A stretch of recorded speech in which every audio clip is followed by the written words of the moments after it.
Hello दोस्तों, मेरे YouTube channel में रवि दोस्ती टेक में आप सभी दोस्तों का स्वागत है। दोस्तों, आपको एक हॉन्टेड स्टोरी रोज़ देखने के लिए मिलेगी। कार्टून हॉन्टेड स्टोरी मैं अपने चैनल पे अपलोड करता रहता हूँ। तो दोस्तों, चैनल को सब्सक्राइब कर ले और ऑल बेल आइकन को ज़रूर दबा ले। आपको अच्छी अच्छी हॉन्टेड कार्टून स्टोरी मेरे चैनल पे देखने के लिए मिलती रहेंगी। ए, ए, रुक जाओ। एक काली साड़ी पहनी औरत घुटनों पर बैठी थी और सामने एक आदमी हाथ में कुल्हाड़ी लिए उसे गुस्से से देख रहा था। ए, रुक जाओ वरना गोली चला दूंगा। मैं इस जंगल में कुछ दिन रहने आया हूँ। अभी कुछ दिन पहले ही मैंने इस जंगल के पास ये फार्म हाउस खरीदा है। बहुत सस्ते दाम में मुझे ये फार्म हाउस मिल गया। मुंबई की भाग दौड़ भरी जिंदगी से दूर इस प्रकृति की खूबसूरती में आकर बहुत अच्छा लग रहा था। खुली और ताजी हवा सुकून दे रही थी।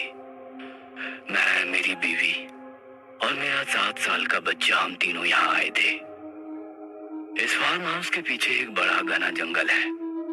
दिन में भी कोई अंदर जाने से डरे, इतना घना जंगल। हमारे फार्म हाउस से दूर तक किसी का घर नहीं है। अच्छा है ना, किसी की कोई तकलीफ नहीं। लेकिन अगर किसी की मदद की जरूरत पड़ी तो वो भी नहीं मिलेगी। इस फार्म हाउस का एक रहस्य है। इस फार्म हाउस में एक तहखाना है। उसका दरवाजा आपको पहली नजर में दिखेगा भी नहीं, लेकिन नीचे जमीन पर जो कोने में काले रंग की मार्बल है ना, वही तो है इस तहखाने का दरवाजा।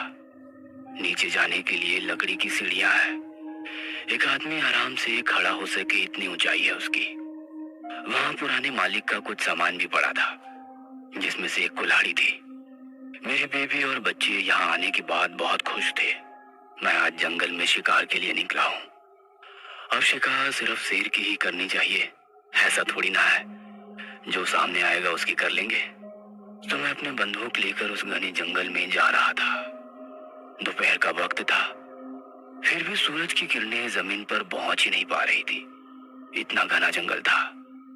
पक्षियों की आवाज, गिरगिट और कुछ छोटे प्राणियों के अलावा कुछ नजर ही नहीं आया। चलते चलते मैं बहुत अंदर तक आ गया। अचानक चारों ओर अंधेरा छाने लगा। आसमान में घने काले बादल छा गए थे। मैंने घर जाने का फैसला किया। पत्तों पर पड़ने वाली बारिश की बूंदों की आवाज आने लगी। मैं निकल ही रहा था कि मुझे एक बहुत ही डरावना नजारा देखने को मिला। एक मेरी ही उम्र का आदमी हाथ में कुल्हाड़ी लेकर खड़ा था। सामने एक काली साड़ी पहनी औरत बैठी थी, जो घुटनों पर बैठी थी। उसके खुले बाल बिखरे हुए थे। उसके बिखरे बालों की वजह से उसका चेहरा नहीं दिख रहा था। मैंने उसे आवाज दी, ए, रुक रुक। लेकिन उस आदमी ने ध्यान ही नहीं दिया। उसकी आंखें लाल हो गई थी। बहुत तेज बारिश होने लगी थी। उसने धीरे धीरे कुल्हाड़ी उठाई। रुक जाओ वरना गोली चला दूंगा। मैंने आखिरी इशारा दिया, लेकिन शायद उसे मेरी आवाज सुनाई ही नहीं दे रही थी, या फिर वो सुनना ही नहीं चाहता था। वो पूरी गति से कुल्हाड़ी को उसके गर्दन की ओर ले जाने लगा। फिर मुझे मजबूरन गोली चलानी पड़ी, जो उसके सीने पर जाकर लगी। वो आदमी पीछे गिर गया। मैं तो किसी जानवर की शिकार करने निकला था, लेकिन मेरे हाथों एक इंसान का खून हो गया था। लेकिन मेरे सामने भी तो कोई रास्ता नहीं था। मैं उसे नहीं मारता तो वो उस औरत को मार डालता। मैं पास गया। वो अभी भी जिंदा था, मेरी ही तरफ देख रहा था। मैंने उस औरत के कंधों को पकड़ा और खड़ा किया। जोरदार बारिश हो रही थी। वो थर थर कांप रही थी, ठंड से या फिर डर से। मैं उसको लेकर चलने लगा। वो आगे चल रही थी और मैं पीछे। मैं उसके बदन की तरफ देखते ही रह गया। 25 की उम्र होगी उसकी। ना पतली थी ना ही मोटी, कद लंबा था। पीछे से उसका भीगा बदन नशीला लग रहा था। क्या बताऊं, मैं उसे देखते ही मदहोश हो गया। तुम्हारा नाम क्या है? मैंने पूछा। वो धीरे से पलटी और बोली, मोहिनी। उसके होठों पर मुस्कुराहट थी। उसके गुलाबी होठ और और उस पर कुछ पानी की बूंदे। चेहरे पर अभी भी बालों का पहरा था, लेकिन उसकी मुस्कुराहट देखकर मैं खुश हुआ। उस आदमी को वही मरता हुआ छोड़ मैं उस औरत के साथ आया। दरवाजे पर बीवी खड़ी थी, बेटा अंदर के रूम में था। उस औरत को देखकर वो भी चौंक गई। मैंने उसे सारी घटना बता दी। उसे भी उस औरत पर दया आई। वो उससे कुछ सवालात करने लगी, लेकिन वह चुपचाप वहीं सिर झुकाए कुर्सी पर बैठी रही। मोहिनी के गीले बाल अब भी वैसे ही थे, जिसमें से एक एक बूंद पानी नीचे गिर रहा था। मेरी बीवी ने उसे खाना परोसा, पर उसने कुछ भी नहीं खाया, शायद डर से। लेकिन मेरे पास वो सुरक्षित थी। लेकिन वो कुछ भी नहीं बोल रही थी। उससे बहुत सारे सवाल पूछने थे। वो आदमी कौन था? क्या वो उसका पति था? उसे मार क्यों रहा था? लेकिन शायद वो अभी भी सदमे में थी, इसलिए हमने उसे कुछ पूछा नहीं। मैं रोज रात कुछ पैक पी कर ही सोता हूँ।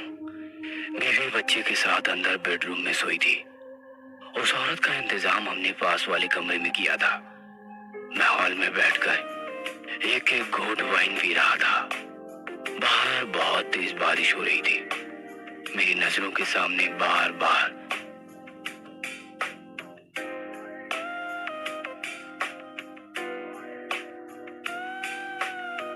उसके नशीले बदन के सामने ये वाइन भी फीकी लग रही थी। अचानक पीछे से कुछ आवाज आई। मैंने पलट कर देखा तो मोहिनी उसके रूम के दरवाजे में खड़ी थी, काली साड़ी में बालों को खुला छोड़कर। एक बिजली कड़कड़ाई, जिससे थोड़ी देर रूम में उजियाला हुआ। वह धीरे से अंदर चली गई, दरवाजा खुला छोड़कर। मैंने अपने हाथ का गिलास एक घूंट में ही खाली कर दिया और उसके रूम के अंदर गया। मोहिनी बेड पर बैठी थी। मैं उसके पास जाने लगा। मुझे उसकी गर्म सांसों का एहसास होने लगा था। उसके चेहरे पर भी मुस्कुराहट थी।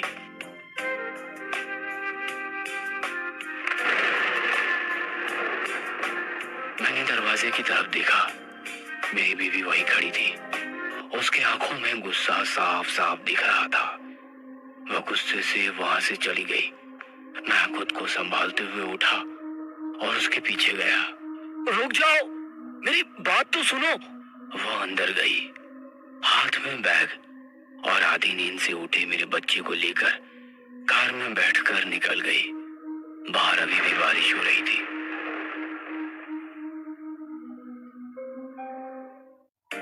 मैं पलटा। मोहिनी दरवाजे में खड़ी थी, चेहरे पर मुस्कुराहट थी। मेरे दिमाग पर मोहिनी फिर से छा गई और मैं उसके पीछे पीछे अंदर गया। दिन गुजरते जा रहे थे। वो मेरे लिए खाना बनाती थी, पर खुद नहीं खाती थी, कुछ भी नहीं बोलती थी। हमेशा वो काली साड़ी पहनती थी और ज्यादातर हम प्रणय में व्यस्त हो जाते थे। उसके बाद मुझे गहरी नींद लग जाती थी, थकान की नींद। कई बार नींद से उठने पर वो मुझे आसपास नहीं देखती तो मैं बेचैन हो जाता था और उसे ढूंढता। जैसे वो मुझे देखती, मैं दौड़ते हुए जाकर उसे बाहों में भर लेता था। उसके चेहरे पर सिर्फ मुस्कुराहट रहती थी। मेरे सोने के बाद वह कहीं जाती होगी क्या? आखिर वो है कौन? कुछ खाती क्यों नहीं? वो आदमी कौन था? वो इतनी नशीली क्यों है? लेकिन चाह कर भी मैं उससे कुछ भी सवाल नहीं कर पा रहा था। ऐसा क्यों हो रहा था? 2 हफ्ते गुजर चुके थे। मैं उसके प्यार में मदहोश हो चुका था। मेरा खुद पर बस नहीं चल रहा था। जैसे मैं किसी की गाड़ी के पीछे बैठा हूँ और गाड़ी के ड्राइविंग सीट पर वो बैठी है, मोहिनी। मुझे वो जहाँ चाहे वहां ले जा रही थी। मुझे वो सफर अच्छा लग रहा था, उसका साथ अच्छा लग रहा था। लेकिन उस रात किसी ने दरवाजे पर दस्तक दी। मैंने दरवाजा खोला। सामने 4 लोग खड़े थे। जी क्या चाहिए? देखिए, हम पास ही की बस्ती में रहते हैं। हमारी बस्ती से 2 छोटे बच्चे गायब हो गए हैं, एक 10 दिन पहले और एक आज सुबह। आपने उनको देखा है क्या? नहीं नहीं, यहाँ कोई नहीं आया है तो, मैंने बोला। वो लोग नाराज होकर वहां से चले गए। मैंने दरवाजा बंद किया और अंदर आया। मोहिनी किचन में थी। अचानक मुझे ओह ओह की आवाज आने लगी, लेकिन लेकिन आवाज कहाँ से आ रही है ये समझ नहीं आ रहा था। मेरा ध्यान जमीन की ओर गया। वह तहखाने का दरवाजा था। आवाज वहीं से आ रही थी। मैं दरवाजा खोल ही रहा था कि उस पर मोहिनी आकर खड़ी हो गई।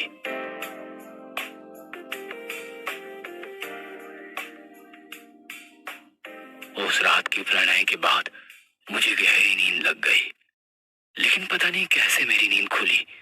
मोहिनी मेरे पास नहीं थी। किसी जंगली जानवर के गुर्राने की आवाज आ रही थी और साथ में मुंह के चप चप की आवाज, जैसे कोई जानवर कुछ खा रहा है। मैं आवाज की तरफ बढ़ने लगा। आवाज वहीं से आ रही थी, तहखाने से। मुझे कुछ देर पहले की घटना याद आई। मैंने जल्दी से उसका दरवाजा खोला। दरवाजे के खुलते ही एक बहुत ही गंदी बदबू आई। मैं धीरे धीरे सीढ़ियों से नीचे उतरा।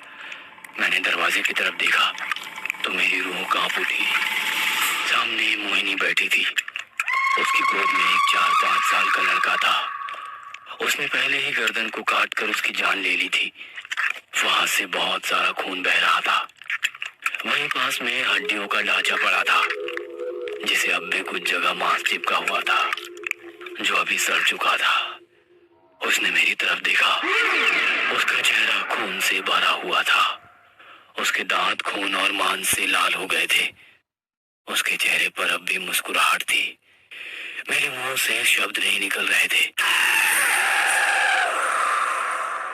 जब मुझे होश आया तो मैं मेरे बेड पर था और मोहिनी पास ही में सोई थी रोज की तरह।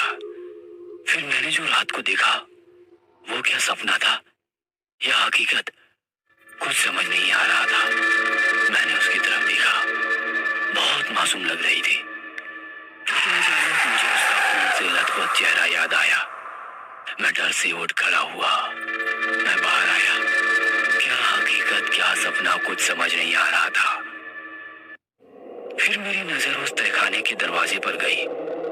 मैंने फिर एक बार अंदर जाने का फैसला किया। मैंने दरवाजा खोला। फिर वही बदबू आने लगी। मैं एक एक सीढ़ी नीचे उतर रहा था। जो मैंने रात को देखा वो सपना ही हो, इसके लिए मैं प्रार्थना कर रहा था। लेकिन सामने हड्डियों के ढांचे ही थे, वो भी एक नहीं दो।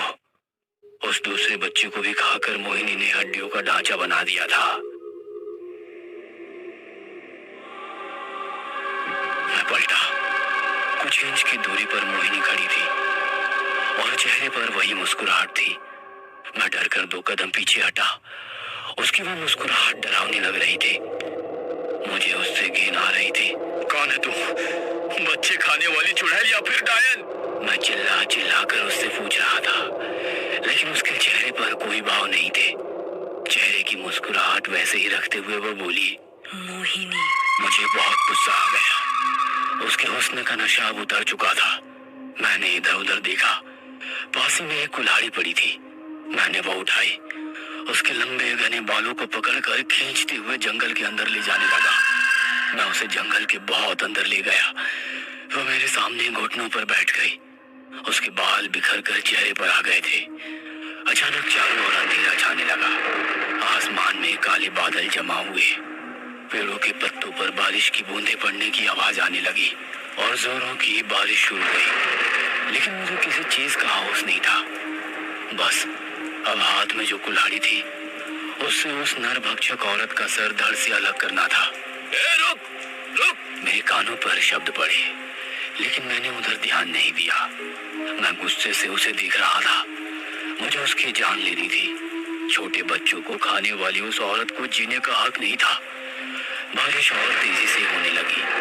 मैंने कुल्हाड़ी चलाने के लिए हाथ पीछे लिया।